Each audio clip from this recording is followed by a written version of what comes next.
Previously, on day one of our Arizona Strip trip, we set out from Phoenix and after 5 hours of highway driving, had finally crossed the Colorado River and entered into the Arizona Strip.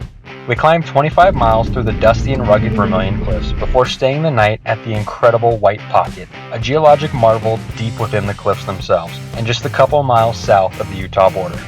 Today, we continue our journey as we explore more of White Pocket and head west to the north rim of the Grand Canyon. There, we'll see more scenic viewpoints, dry forest trails crossing over 8,000 feet, and find some mud before staying the night at a historic ranching cabin.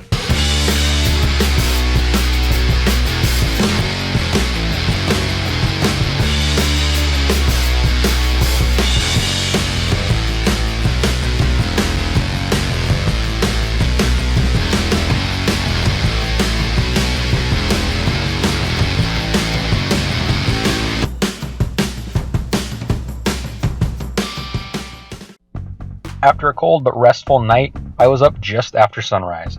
I immediately set out towards White Pocket to continue exploring. The area was already crawling with other tourists who had made the morning trek out. Luckily, because White Pocket is so spread out, I found myself alone as I walked around.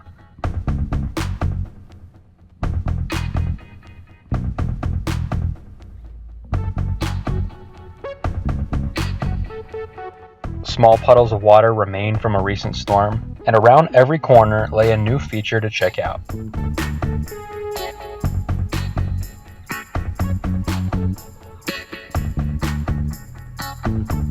Long sections of pillow-like white rock draped the area. Small imprints lay on the surface. Steep sections of red and white sandstone intermingled along some of the drop-offs. Small sand dunes and vegetation interjected into the alien landscape.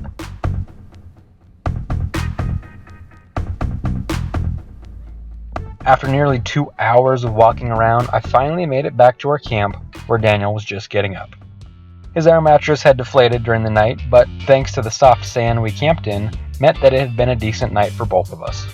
We broke down what was left of camp and loaded up the Jeep. We sat for a few more minutes overlooking White Pocket as we enjoyed a simple and quick breakfast of donuts. We hopped in the Jeep and began another day of the Arizona Strip trip. Day number 2. Here we go. So we got North Rim, Nice. Point Sublime, and a cabin today. That should be a great one. We're mostly on time.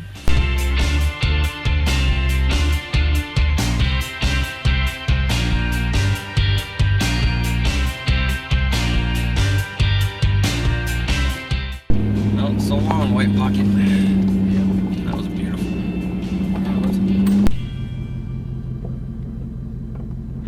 We retraced our route 15 miles from White Pocket to House Rock Road.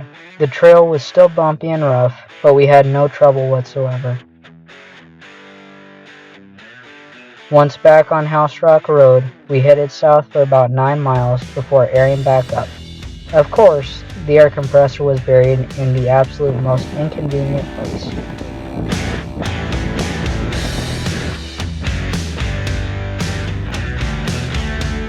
Not long after airing up, we jumped back onto AZ-89A and headed west.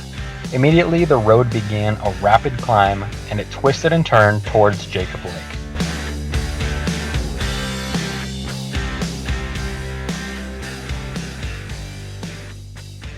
Just a few minutes later, we continued south on Highway 67 towards Grand Canyon National Park. The road south climbed through wide green meadows as we approached 9,000 feet in elevation. Signs told us to watch for bison, and a small amount of snow remained in some of the shadows.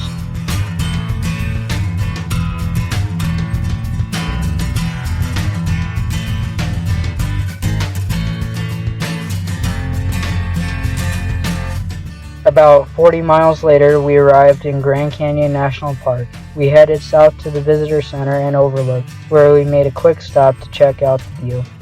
The north rim is 2,000 feet higher than the south rim, and even though they are only 18 miles apart, nearly 200 miles of road separates them. Not wasting too much time, we headed back north. We wanted to hit a trail that would take us to one of the best overlooks in the park, Point Sublime. Unfortunately, just a few miles in, we found the trail gated off and closed. Not knowing why, we were forced to turn around and come up with a different plan. So we have to figure out, do we want to go to Fire Point or Timber Point?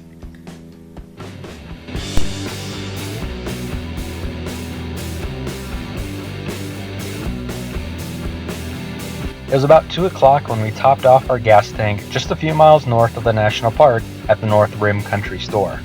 It was there that we learned that Point Sublime Trail was closed due to numerous downed trees, and there was no way to get to the overlook at this time. Because the area is only open after May 15th, our trip early in the season meant that not all the trails had been cleared yet from the past winter.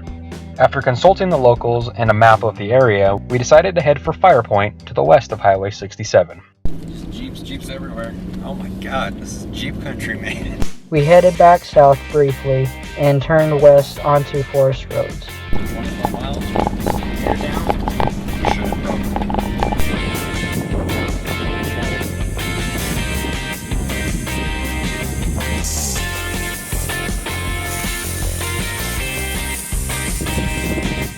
We would follow these for about 20 miles until we reached the overlook. We aired down, but luckily for us, things remain relatively smooth and quick moving. The trail passes through several high elevation sections and aspen trees, and cool air greeted us as we moved along. At about 4 p.m., we crossed the cattle guard and the trail immediately got rougher.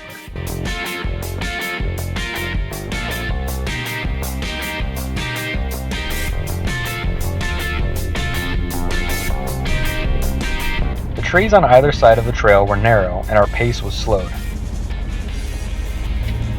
Up ahead was a mud puddle, which, as soon as we went through, discovered it was much deeper than expected. Wow, that is quite deep, actually. Yeah. Here we go.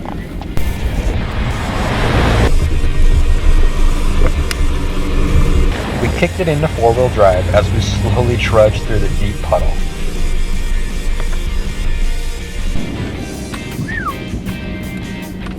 That wasn't too bad. The Jeep was now caked in a solid layer of mud from the windows down. Not long after this, we arrived at Fire Point. The overlook looks west into the vast expanse that is the Grand Canyon.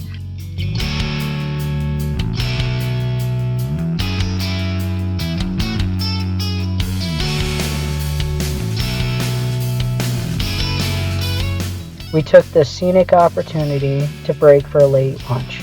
We made sandwiches and enjoyed some downtime on the rim of the canyon.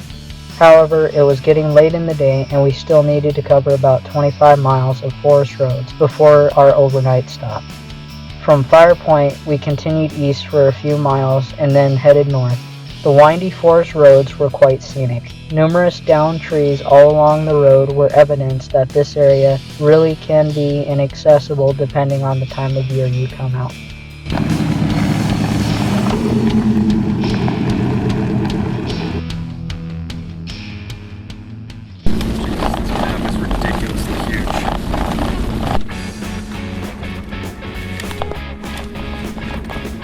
We hopped on Forest Road 22 for a few miles and made up some time.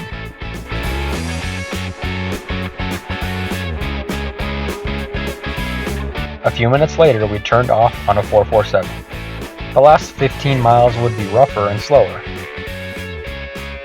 The trail twisted and turned, and eventually we found ourselves at the intersection of 423, just a mile from our cabin. Yep, turn left there.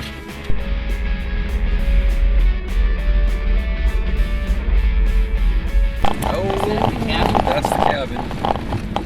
Wow, that's cool.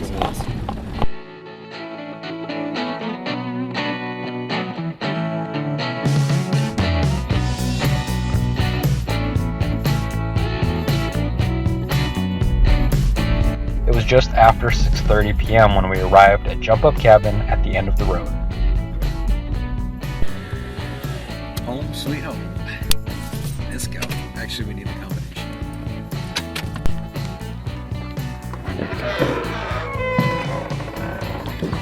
Wow. This historic cabin was built in the early 1900s and used by early ranchers and later by forest rangers. The cabin is available for rent and has access to nearby hiking trails and other off-road trails in the area.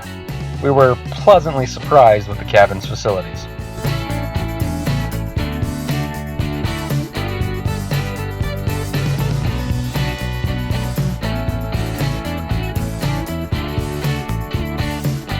Luckily, tonight, we wouldn't have to set up the tent, the camp box, or anything really. We unloaded our essentials and quickly got a fire going as the sun set.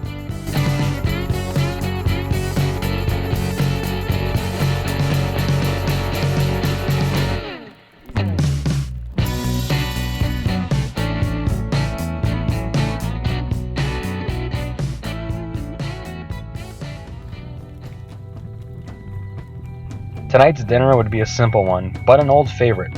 Fire-roasted kielbasa with glorious cheese whiz. What a beautiful thing. We chowed down as we sat around the campfire. Once again, the night sky was impressive. With no towns of any size anywhere nearby, we were truly on our own out here.